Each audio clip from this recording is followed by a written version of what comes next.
President Trump has announced a new wave of sanctions against Iran in retaliation for last week's downing of an American drone. Iran has condemned the sanctions, saying the U.S. has permanently closed the path to diplomacy. Our Kim Mok-yeon has the details. As tensions between the United States and Iran threaten to boil over, U.S. President Donald Trump signed an executive order Monday imposing tough, new sanctions on Tehran. The punitive measures come a matter of days after Iran shot down a U.S. drone late last week. The sanctions target Iran's supreme leader Ayatollah Ali Khamenei, blocking him, his office, and others from access to U.S. financial instruments. According to U.S. Treasury Secretary Steven Mnuchin on Monday, the sanctions are aimed at those who ordered the recent provocations.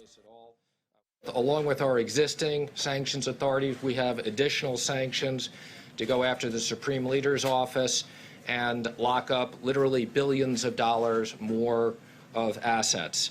Along with that action today, we are also announcing specific actions targeting those responsible for recent activities. President Trump said the sanctions would have been imposed even without the downing of the drone. He pointed to his administration's assessment that Iran was behind attacks earlier this month on 2 oil tankers in the Gulf of Oman, something Tehran strongly denies. Despite the latest sanctions, President Trump reiterated the U.S. is ready to negotiate if Iran is willing to. We would love to be able to negotiate a deal if they want to. If they don't want to, that's fine too. But we would love to be able to, and frankly, they might as well do it soon. Meanwhile, the UN Security Council expressed concerns and called for both sides to solve the dispute peacefully through talks. The Council unanimously signed a press statement urging concerned parties to exercise maximum restraint and take measures to end tensions. Iran's ambassador to the United Nations, however, said that conditions were not ripe for dialogue with Washington, saying the sanctions show no respect for international law.